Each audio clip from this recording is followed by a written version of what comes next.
in like non-governmental organizations or, Right, you right, know, right. right? They were sending those to people, right? And, when I heard it, I was just quiet. I was just, wait, the sound, please. Okay, so when I heard it, I was quiet. I had my thoughts percolate and stuff, but I just let it go. But when people do things like that, right?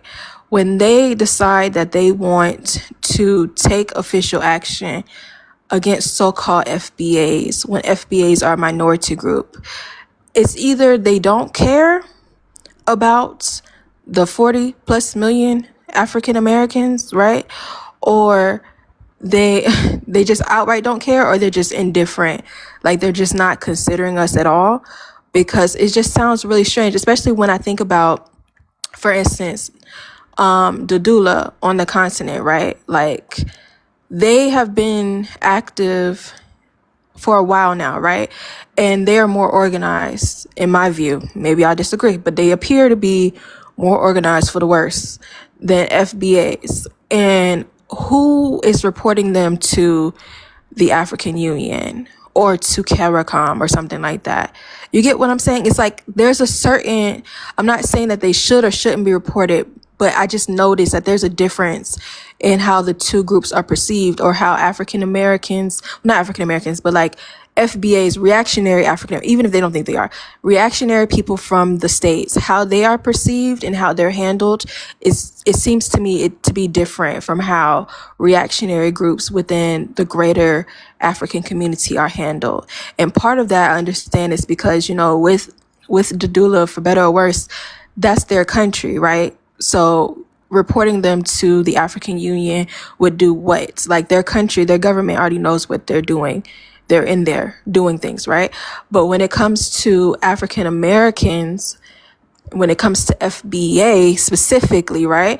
If you were to report one of us or 12 of us or even 100 of us, you understand that there's going to be collective punishment for all of us. Like you understand that you're going to harm our chances and our connection. That's your intention. Like you think that they're going to screen people for FBA affiliation when they try to come to African countries or Caribbean countries. That's not what the fuck people are doing that for. They're doing that because they're upset. They're upset with FBA, but more importantly, they don't give a damn to differentiate FBA with AA, or between, they don't like to divide it. So they don't care what happens to African Americans. They literally do not care. So I don't know. It's just interesting. And So from seeing the videos earlier, from like, I don't even know if that was the doula. Like SA has so many fucking groups. I don't know who that was, but I'm not sure who seeing that was neither, but it's bad. like seeing how they operate versus how much time I think part of it is because FBA is based in the US, right? And so you get, US gets everything blown up, in my opinion, right? I mean, shit, not like that, Lord, like more spotlight.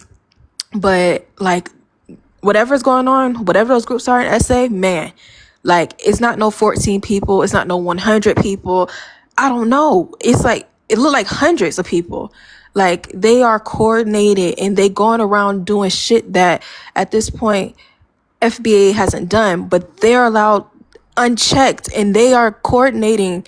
I've seen the two groups interacting with each other. So the longer people let them go unchecked on the continent, they inspire FBA while everybody's focused on FBA because it's associated, for better or worse, with African Americans. I hope y'all understand what I'm saying, but that's just a pattern that I've been picking up because like I don't know what they're doing to stop the Afrophobia down there in South Africa, but I feel like every other month I see them doing something crazy. I don't know. I think your concern is valid, but I said but, right, negating what you just said. Anyway, I think it's a valid concern, but with those people on the continent, I can speak for Ghana, this is news to them. This is like, wait, we are here loving on you guys, the African Americans who are there. And then we turn the internet on and this is what we're hearing. So they are not it's still in the early stages. A lot of education has to be done to differentiate the three-letter organization from the actual African Americans. Some education needs to happen. And it's so new that it hasn't happened yet. So it's an initial reaction. However, I do think that our governments need to be made aware that there is a what I would call a terrorist organization over here terrorizing T group, T group, T T group, group. sorry. A T group over here doing all this to us. Could be verbal now, but we on a time clock where one of these days this could turn something worse than that. We need to make aware. And then just like their leader went to the motherland a few months ago, I don't know who gave him a visa. He should not have been allowed in any land over there in Africa doing what I don't know. So these are the things that our government should be made aware. He should be put on a list and banned from any African country. Because what he is inciting violence amongst his people over here. And I land my plane. Yeah, I just wanted to chime in. Hello, panel. I just got on, but I've been That's going listening. striker. I wanted to piggyback off what you said, Pan. We got to understand that a lot of the things that FBA and their talking points, they're just kind of showing that they're just a proxy for the administration that's in the U.S., right? Which is Trump, who is super xenophobic, super isolationist. You know what I'm saying? So we already know that if we follow the breadcrumbs, it's really about separating Africans and African Americans in order for them to conquer African Americans. You know what I'm saying? And create an environment where we don't have something like that can happen with when Ghana on behalf of all of the diaspora went to the UN, right? That's what they don't want, because they're seeking to conquer or do something like what's happening in, I don't know if we can say the I state was doing over there in the Middle East, right? Where they have proxies fighting for their agenda, right? Where they're trying to get certain people to help that are Iranians to help overthrow the Iran government, right? So what FBA is, because Tariq Nasheed got on the live on TikTok last night, you know what I'm saying? And it's like he has an agenda. He doesn't talk about anything but xenophobia, and then he gives them his talking points and feeds their base, right? So I don't have a problem with people going and trying to enact policies to stop them, because I feel like that's the only way that we're going to be able to stop the FBA rhetoric from just spreading, because we know that they're funded and they have more popular players that can spread their agenda, because that's how it works, right? Tariq Nasheed to get out there and babble and talk about nothing but xenophobia and have 1,000 people in lives because he's more popular, but then FBA will spread more because they might have funded behind them, or they might have people who aren't even black anymore spreading the rhetoric as well. Like you got these trolls who might be white people or all type of stuff, and they're getting there and they're chaos agents as well. So we gotta know that it's not just regular people all the time who's just saying these talking points or talking down on Africans and stuff like that. It's larger players that are really just using them as a proxy to push their agenda, right? So I think we should be more proactive, and when it comes to separating African Americans, because I'm an African American for one, from FBA, because FBA doesn't speak for the whole of African Americans, because most African Americans aren't thinking about politics or anything. They're just trying to go to work and survive this crazy economy that we're in, right? But FBA seems to have more time than everybody to just cause division, and we know division isn't good, because this administration is anti-black in itself. It doesn't care for our civil rights. It doesn't care to admit that slavery was even a crime. There's a plan for us to be a permanent underclass in America, and this helps that plan. So we just got to follow the breadcrumbs and also understand that what's going on is bigger at play for the diaspora, for Africa, and for Black Americans. And if you can't see that, But for then some reason, the FBAs can't see what you just said. but they're not critical thinkers, bro. Like we understand, like, bro, I didn't heard twice that they're Atlanteans and stuff like that, bro. Like, it's like, okay, this ain't got nothing to do with critical thinking. This has nothing to do with scholarship. This has nothing to do, like, they'll tell you Marcus Garvey was an agent, or you know, Africans did all types of crazy conspiracy theories. And if you're from America, you know, they sound just like MAGA, when it's like, well, Trump was gonna drain the swamp and blah blah blah, and he literally is in the Epstein files 30,000 times. You get what I'm saying? Mm-hmm. It's just like, it's just rhetoric, bro, Mm-hmm. and it's just appealing to people who don't critically think, who have never read, and who don't really understand what's going on, but they are just a part of something, and it sounds Can I good. say And something, please? yeah, you're good. I'll land my Oh, plane. guys, I've been here before. In Sorry. in Malkia, You are saying Sky, I something. got you. Sorry. Hey, Ringtone, brother Ringtone, can we let the sister just speak, please? She's been here, and now you go after Okay. her. I'll put a timer at Okay, no Yeah, problem. I'll be very brief. Sky. Can I give you 2 or 3 minutes? No, you get. I'll be less. You don't have to give me a timer. Okay. Yeah, yeah. What I wanted to say is that sometimes we may think that. Oh, sorry. Hi guys, I did a great job. Is that we may think that these things are just online and they don't translate outside. Because I'm from South Africa, I've seen how these things start and they grow.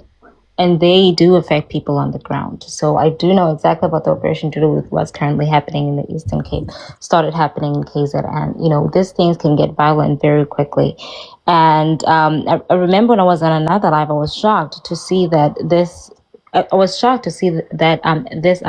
thing is not only online, that there was an FBA guy who was arrested, who pleaded guilty to attacking Haitian people. I think it was physically attacking them and robbing them and all of that. But I think it In was sentenced to Chicago. 20. Yes, and it was sentenced to 20 years. And I was like, you know what? These are not isolated incidents. I'm sure we might not know of some, but it is growing. And if you have ever been on a panel with them and the Dudula people, they love each other, okay? They support each other, and they draw so much inspiration from the Dudula people in South Africa. And and it is only a matter of time before it gets to that point, as it is in South Africa. And I was shocked also to see a video of some FBAs saying that what the Ghana government is doing is trying to they were saying that the Ghana president, rather the Ghana government, is trying to hijack their reparation movement, that they do not want any effort from Africa at all. And I was so shocked because I thought, they'd be happy, at least they're getting support from the continent, but it is not that. So what I wanted to say and land is that we should not unite with people that do not want to unite. Although I do appreciate the spaces, and I do see what PEN is doing as well by trying to bring FBAs on the panel, because there's a lot of them, who have a lot of things to unlearn. They coming from a place of not knowing. So, so that's why there's platforms like this are important, to basically educate them, to help them unlearn whatever things that they've been miseducated on. So I do see that. But those ones that do not want to unite, it is okay. We should not force unity with people that do not want to unite. Even in South Africa, where people were fighting for their liberation in South Africa, there were some South Africans at that time who did not want to unite. And unfortunately, the people were fighting. They put tires on them and burned them because they were working with the apartheid regime to unalive most of our people during that time. So what I'm trying to say is that we should not unite with people that do not want to unite. Those that want to unite should continue to unite on that same accord and move forward. I land. All right. Thank you. But brother Ringtone, no, hold on a Okay, minute, thank please. you, brother. Yes. Shalom, brother. Yes, this is Ringtone from Ghana. My brothers and my sisters, I have a message for you. My message is simple. If you look at the geopolitics now, I wonder if African Americans are really reading through the lines. It's like we are rather hampering on hatred and backbiting. Look, if we continue like this, there's going to come a time. The kind of, if you look at Africa now, the way the youth are fighting for you guys and rooting for you guys. Even when you come to Africa, look at the way we embrace you. But if you don't take time, it will come a time you will not find space in Africa. Africa is your home. Africa is your home. What you guys rather should be doing now, the sister spoke about who should be representing the African Americans in the AU to make a statement. I was thinking that at the time when Ghana initiated the year of return, by now we would have a solid African American team that will be a representative of the African Americans in Africa. in every country in Africa, especially Ghana, so that you will be involved in the things that giving the governance, understand governance, have, a table with our government so that you can have a say, bring your grievances, and that will gradually make you part of us. You understand?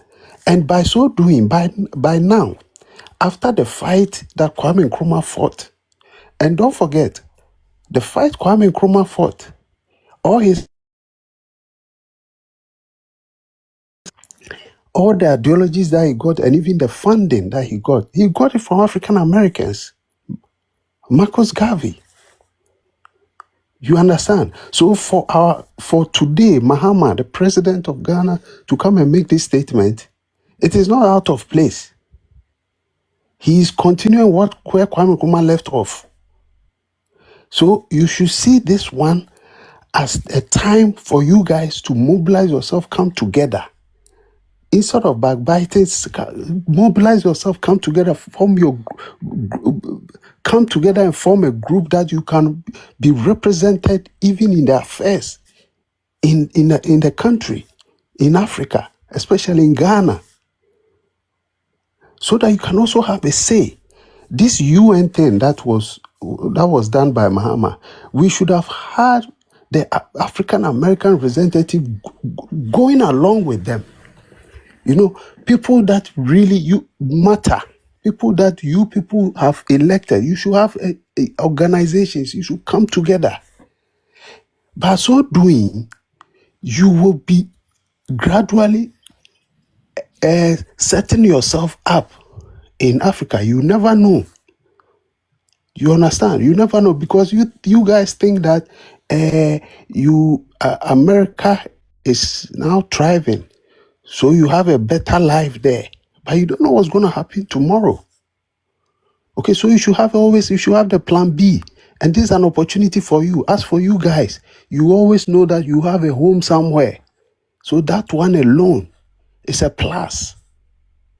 But what are you doing with it? Brother Rington. And let me land here. Let me make this last point. Just recently, just yesterday, the European Union have come to sign security agreement with Ghana. Have you guys reading through the lines? Do you know what that entails? We saw If you are not careful, yeah, when this agreement goes to, and I'm hearing that it's going to go to the extent where there's going to be visa waivers. Do you know what that implies? If you guys don't put your feet down, and the Europeans started trooping in and started taking the opportunities, you understand, where would you guys be? And then tomorrow you say that we have neglected you. We have been waiting for you guys. You understand? But rather, people come and they start, all sort of nonsense. Like what's happening? This is a message that has come, that has put black people, our image, at least that kind of stigma that has marked us. At least the day I listened to that news, I had a sense of relief immediately. Instead of us to go further to see how we can come together and make this a reality, look at what you guys are doing. I'm warning you guys, if you guys are not careful, and this agreement, this European, Africa, and they are not doing it only Ghana, they intend to do it go further. Now I hear they've entered Nigeria. Do you know what that means? What are you guys doing? Come home. Come and collaborate with us. Bring your knowledge. Come collaborate with the youth. Form groups, organizations, and let's move. Otherwise, the Europeans will come and take over. When they start coming to Ghana and start buying properties and start taking over, you guys will come tomorrow and... Is it him getting a phone call or some? Sorry about that. Okay. So to back off what you just said, Hold on, there's already Billy. Black Americans there. You just got on the panel. Chill. Brother Rington. Yes. Please, if you don't mind addressing your attention to the screen where it has the pie chart. You see it? The pie chart.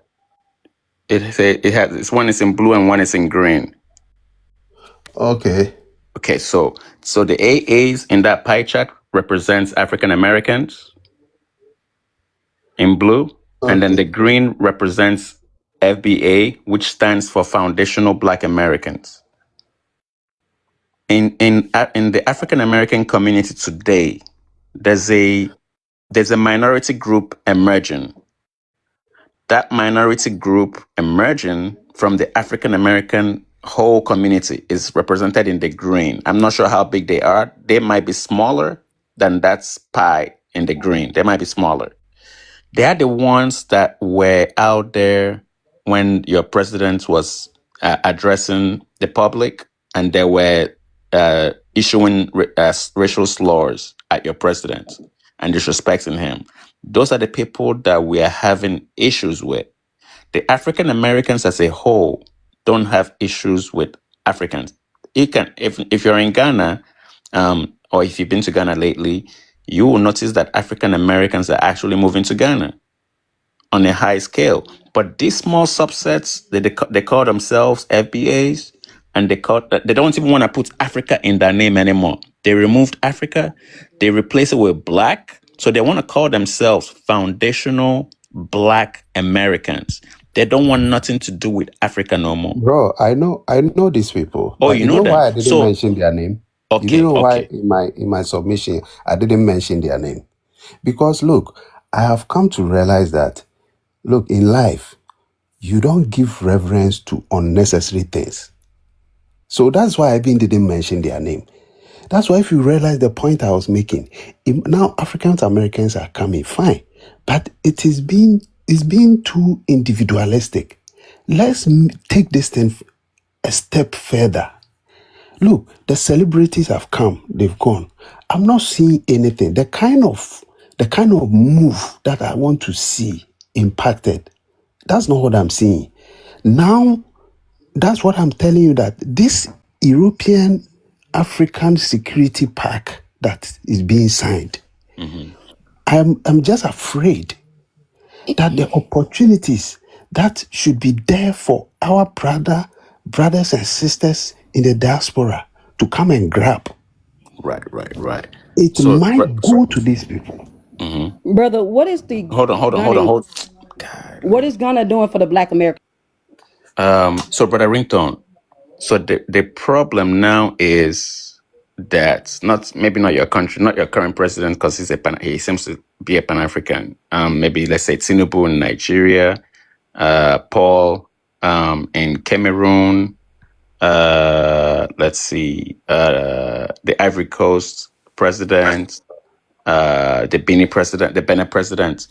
Those people, to me, appear to be puppets of the West, right? To me, in my opinion, they appear to be the puppets of the West. If they are puppets of the West, and the West is constantly also at the same time trying to separate Africans in the continent using media and various other tools that they use on us on the continent. And they also use that different set of tools on the African Americans in America to divide, to keep us separated. And we don't see this. They just do it systematically to keep us separated. If they're doing this with us without us knowing the continent, because if you look at the continent, the education system we get, the Christianity they gave us, and the Muslim that some of us practice throughout there, these are tools of control. Even the democracy they give us, these are all forms of control. So even when we do go to school, elementary school, nursery school, secondary school, we don't even learn history to the extent of what they did to our forefathers, or the African American history, or the Caribbean history. We don't learn these things. So that creates a place, an environment, or a system, or that creates a system or an environment where we don't understand one another fully, to an extent. So us telling them to come back, and if their government is now manipulating our governments, right? Like I said, puppet leaders. And then that government is turning around and showing them how bad our governments are, how dilapidated our countries are, how underdeveloped our countries are. Even though they're the ones making our countries, remain, corrupt, remain underdeveloped, and the way things are running. And then on top of that, my belief, my opinion is that they are the ones creating the psyop, the destabilization, the division between us and them at the same time, behind closed doors. If you remember, they're the ones that unalived a lot of our leaders, from Patrice Lumumba, from Kwame Nkrumah, and up to 20 other leaders in Africa. And Gaddafi. And that's more recent, Gaddafi, Sankara. But they're the ones that came in and did all that. They also did the same thing in America. They unalived Malcolm, MLK. These are the people that were visiting Ghana back in the days. They were the people that come to Ghana and try to build relationship. So they've been trying to keep us separated. So I understand what you're telling them to do, and that's what I'm doing.